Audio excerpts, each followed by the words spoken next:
Because of the problems I've been having with insects and the like attacking my cabbages, it's been a plan of mine to make some Enviro frames, and these have been based on the ideas given to me by Muddy Boots. Go to his channel, episodes 49 and 50.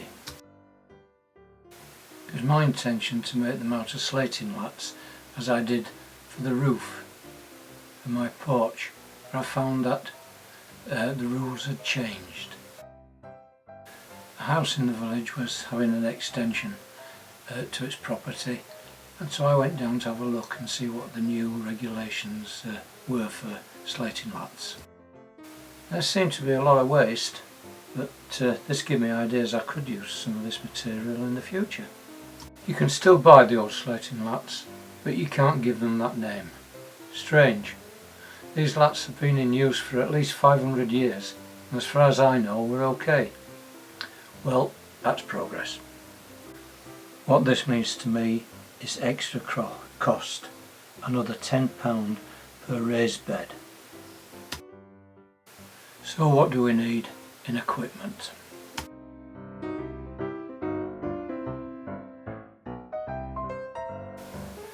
Because working with slating laths is virtually a crap timber, you will need the battery screwdriver.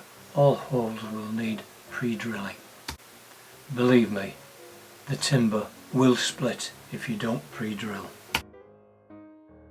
All the parts have been cut out and marked up and ready for setting out. Line all the members up using the square, or you could use the end of the door. Mark the 2 foot from the top and mark across all the parts.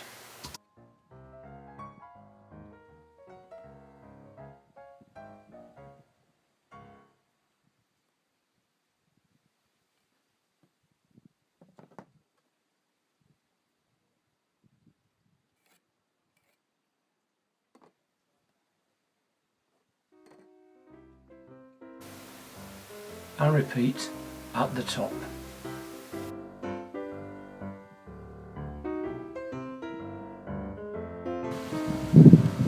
Now pre-drill 1 screw. Screws I use are drywall screws, size 3.5 by 42, which is a twin thread with a Phillips bugle head. The point is very sharp, and the length of the screw is longer than the thickness of the 2 pieces of wood. This is intentional, and you will actually screw into the base of the door below by a small amount. The head will actually drill itself into the wood flush.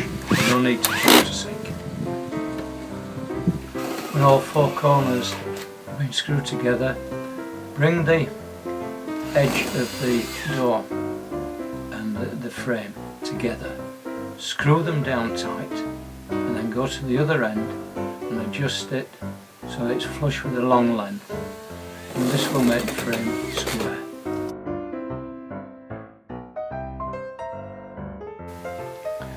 And if you don't believe me, check with the square, and like I'm doing here, you'll find that the frame is perfectly square. Now we can screw the second screw into all the corners, all 4 corners.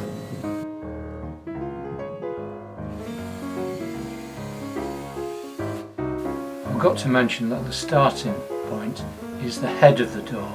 These are usually square. People fit doors from the bottom, so make sure it's the top of the door.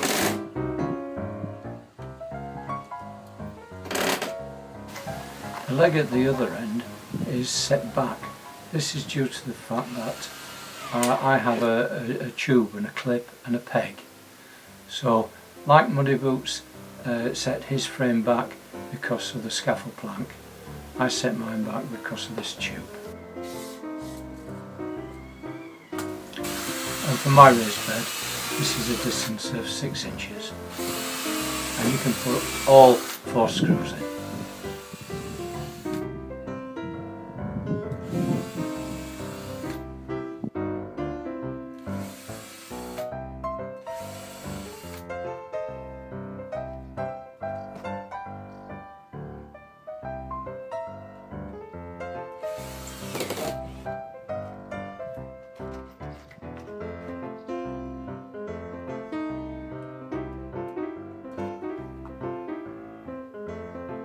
When all 4 screws are in on all corners, we can now put the centre rail in, which is equidistant from either end, and I just measure it up, which in this instance is 22 inches.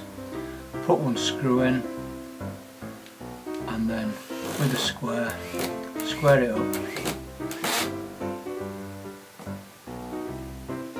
and screw it down. Remove the frame off the door, turn it over. You'll then see the screws sticking ahead, and take a file all the protruding screws down flat. And this now gives us the opportunity to give the frame a coat of preservative. I'd ordered the netting from Easy Nets, which came the next day, and I'd used the Muddy Boots code and got the 10% discount. Before we start fixing the netting, with the Sharpie pen is mark all the joints, because we're now going to start taking the bottom and top rails apart, and we need to put them back in exactly the same spot.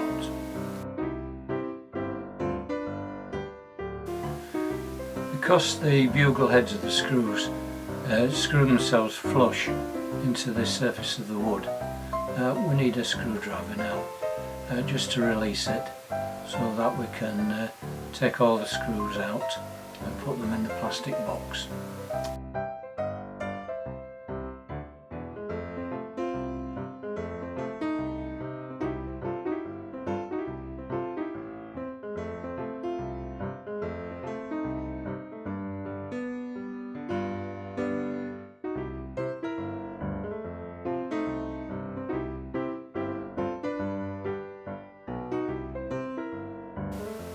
Original intention was to use the office stapler to put the fabric onto the rails, but I'd run out of staples, so I got out the staple gun anyway and shot that into the top rail.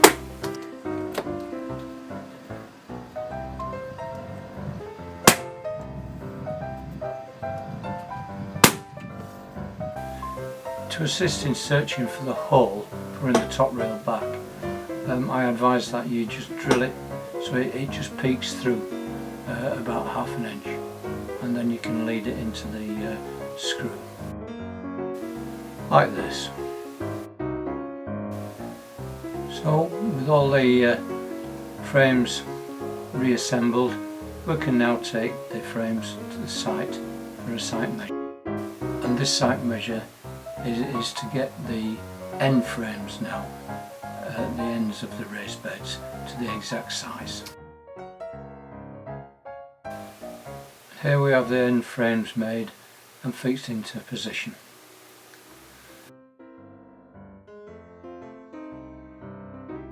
End frames fitted, I now fit the cross members using a small bracket.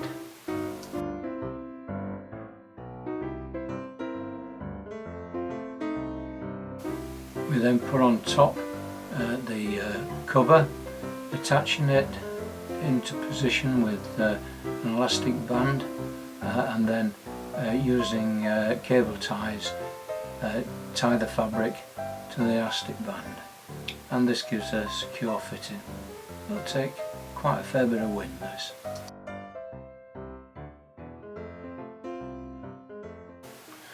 And there we have a completed frame.